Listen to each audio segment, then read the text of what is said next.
रात के अंधेरे में एक गहरी और डरावनी हवा बह रही थी।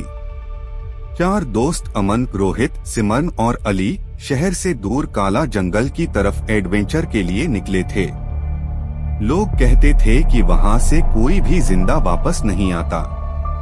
रोहित हंसते हुए, अरे यार, ये सब अंधविश्वास है, कोई भूत नहीं होता। सिमरन डरते हुए, लेकिन हमने सुना है कि यहाँ कई लोग गायब हो चुके हैं। जैसे ही वे जंगल के अंदर गए, अचानक मोबाइल की नेटवर्क चली गई और चारों को एहसास हुआ कि वे अब फंस चुके हैं। कुछ दूर चलते ही उन्हें एक पुरानी टूटी फूटी झोपड़ी दिखाई दी, जिससे धीमी धीमी आवाजें आ रही थीं। अली फुसफुसाते हुए, क्या हमें अंदर जाना चाहिए? अमन, हमें इस जगह का रहस्य जानना ही होगा। जैसे ही वे अंदर गए, वहां पुरानी दीवारों पर खून से लिखी हुई अजीब बातें लिखी। जो यहाँ आया वो वापस नहीं गया। अचानक दरवाजा जोर से बंद हो गया। चारों दोस्तों ने देखा कि एक काली परछाई धीरे धीरे उनकी तरफ बढ़ रही है। रहस्यमय आवाज, तुम लोग यहाँ नहीं आ सकते, ये तुम्हारी आखिरी रात है। रोहित ने टॉर्च ऑन की और परछाई गायब हो गई। लेकिन तभी सिमरन चीख पड़ी, देखो, जमीन पर ताजा खून पड़ा है। चारों ने मिलकर झोपड़ी के अंदर छानबीन की और एक पुराना अखबार मिला। उसमें लिखा था, 10 साल पहले इस जंगल में एक पागल वैज्ञानिक रहता था।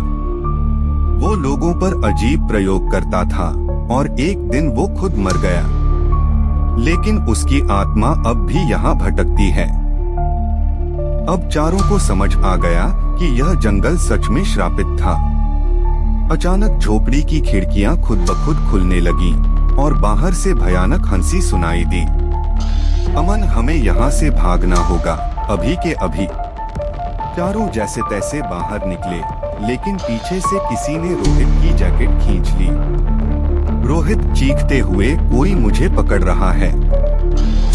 अमन ने जल्दी से अपनी टॉर्च की रोशनी रोहित पर डाली और देखा कि कोई नहीं था, लेकिन उसके कपड़ों पर खून के धब्बे थे। चारों ने पूरी ताकत लगाकर भागना शुरू किया और जैसे तैसे जंगल से बाहर निकल गए। गाड़ी में बैठते ही उनका मोबाइल नेटवर्क वापस आ गया। लेकिन जब उन्होंने टाइम देखा तो वे जंगल में सिर्फ 10 मिनट ही थे, लेकिन ऐसा लग रहा था जैसे पूरी रात बीत गई। क्या सच में वो किसी आत्मा के चंगुल में थे, या यह सिर्फ उनका भ्रम था? लेकिन एक बात तय थी, कोई भी अब दोबारा काला जंगल में जाने की हिम्मत नहीं करेगा। क्या तुम कभी ऐसे जंगल में जाना चाहोगे? अगर हाँ, तो अगली बार तुम्हारे साथ क्या होगा, कौन जाने।